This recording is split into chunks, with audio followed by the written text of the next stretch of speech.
So we're going to talk about advocacy here. Okay, we're going to talk about MAID, and we're going to talk about dying with Dignity Canada.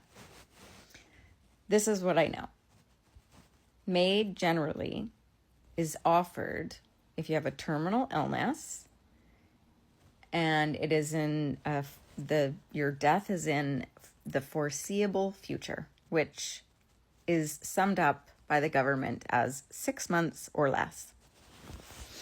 Now, they have a 2-tier system, and the system that I am eligible for and have been approved for is advanced MAID.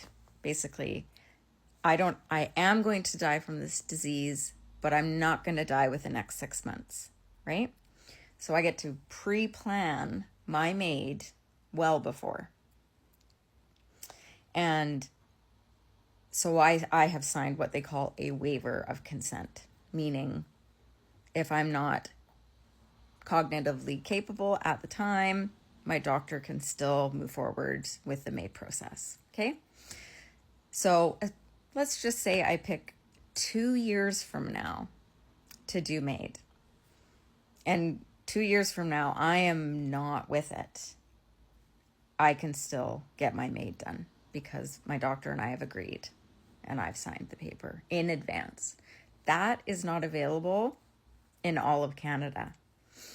And so right now, Dying with Dignity Canada, it's a nonprofit. It's a charity, and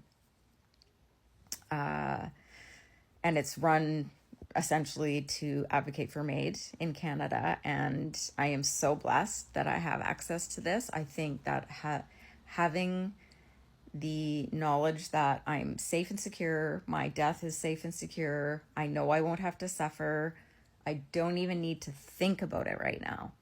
Like, I can think about it closer to the time that I've chosen, right? It gives me peace of mind for suffering. I don't have to suffer, which is great. It gives me autonomy, right? I get to decide what happens to my body. I mean, and if we're honest, we put dogs and cats down because it's the more dignified thing to do, right? And so we should be able to do that as humans. But anyways, in all of Canada, the advanced directives are not all legalized. So they have approached me, Dying with Dignity Canada, and they would like to work with me. And they've asked to share my videos just on their platforms, website, that kind of thing, because eventually they're bringing this to Parliament in Quebec, I think. I'm learning more because we will be meeting on Zoom next week with my power of attorney, who is basically my brain because I can't retain much. But basically, they've approached me because they need examples of why it's so needed. And it really is so needed. And I have young onset Alzheimer's, but there are other diseases that are terminal that you will die from, but it's not going to be in 6 months, like Parkinson's, ALS, Ehlers-Danlos. Like and I don't even know much about Ehlers-Danlos and POTS and all that, but there are diseases out there that will kill you eventually.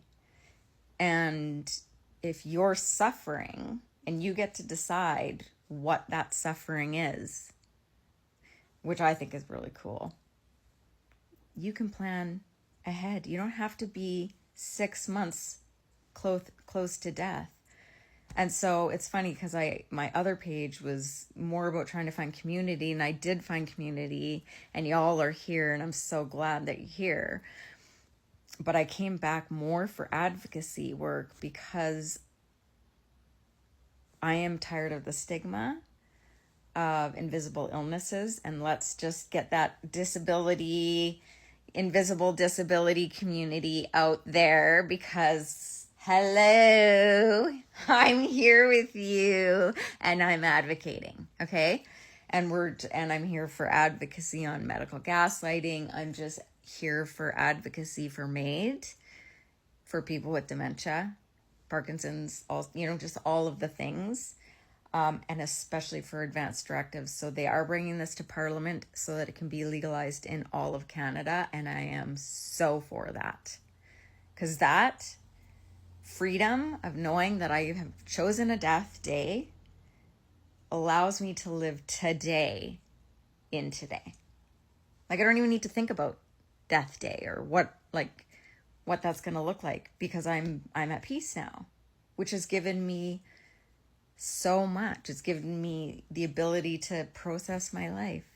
I spent my entire day looking at generational trauma. Like, I think that happens when you're terminal. You start looking at your relationships and your past and what's happened, and I don't think I'd have the emotional space to deal with that if I didn't have access to this advance directive. So you might be seeing me on some of their socials. Again, it's Dying with Dignity Canada. I feel very strongly about working with them and advocating for this.